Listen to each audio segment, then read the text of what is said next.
안녕하십니까? 제가 앞선 방송에서 매우 많이 거친 말을 행한 점 사과드립니다. 그럴 수밖에 없었던 이유가 저희 엄마가 이 합의 과정에서 정신적인 고통을 호소하셨으며 심지어 투신 자살을 해서라도 이 사건을 세상에 알리겠다라고 하셨는데요. 어느 자식이 가만히 있을 수 있겠습니까? 만약 그런 일이 일어났더라도 세상에 알릴 수는 있겠지만 그게 과연 옳은 방법일까요? 여기서 팩트는 이겁니다. 장애인이 밀쳤다는 이유로 성희롱이라고 해서 사건을 확대시켰으며 장애인 당사자가 아닌 장애인 부모에게 500만 원의 합의금을 요구한 사실입니다. 저는 여기서 CCTV 풀 버전을 보고 싶었습니다. 그런데 왜 보여주지 않았을까요?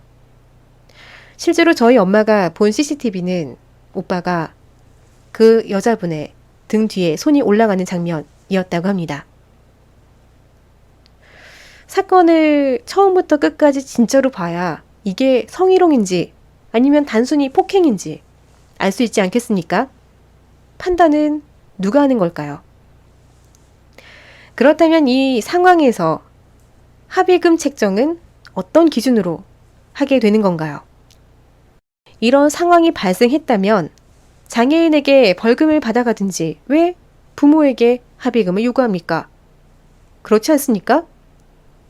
어째서 부모가 범죄자 취급을 받으며 경찰서에서 취소를 받고 합의도 그 당사자가 아닌 변호사를 통해 합의를 하게 되었고 길길이 날뛰시는 그분의 이야기를 거쳐서 들었으며 얼만큼의 피해를 받았는지 가늠할 수도 없었고요. 피해자로부터 장애인 부모의 인권을 짓밟는 언행을 듣게 되었습니다. 저희가 오히려 피해 보상을 요구할 수 있지 않습니까? 여기서 피해에 대한 보상을 돈으로 요구하는 것이 아닙니다. 단순히 진심 어린 사과를 받아야겠는데요. 이 사건으로 인해 4개월 동안 정신적으로 힘드셨던 엄마에 대한 피해 보상은 어떻게 받아야 될까요? 돈으로 보상이 될까요? 도대체 누가 피해자입니까? 지금 제가 이렇게 호소하는 이유는 이런 일들이 빈번하게 일어나고 있기 때문입니다. 장애인을 상대로 성희롱이라고 고발해서 거액의 합의금을 타내는 요즘 신종 사기 수법입니다. 물론 저는 이번 일이 그분의 의도적으로 접근하지 않았을 것이라 생각을 했는데요. 하지만 합의 과정에서 그분은 거액을 요구하셨으며 장애인 부모에게 장애인을 잘못 키운 죄질이 크므로 합의금을 받아야겠다라고 이야기를 했습니다.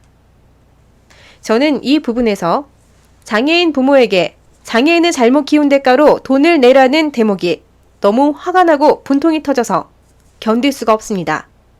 그리고 조사 과정에서 경찰들이 우리 엄마 아빠를 범죄자 취급한 점, 미투 운동으로 인해 성희롱이란 이유로 법 절차가 간소화된 점, 성희롱이 맞는지 틀린지도 구별하지 않은 채 말입니다.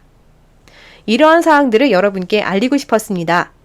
그리고 변함없이 장애인을 잘못 키운 죄로 합의금을 내야 된다고 말씀하신 것에 대해서는 그분께 사과로 꼭 보상을 받아야겠습니다.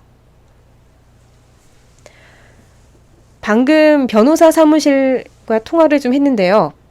그 사건을 담당하셨던 변호사님과 상담을 할 경우 5만 원을 내야 한다고 합니다. 취재를 좀 하고 싶었는데 그리고 지금 연결이 안 되고 내일 오후 5시에 가능하다고 하네요.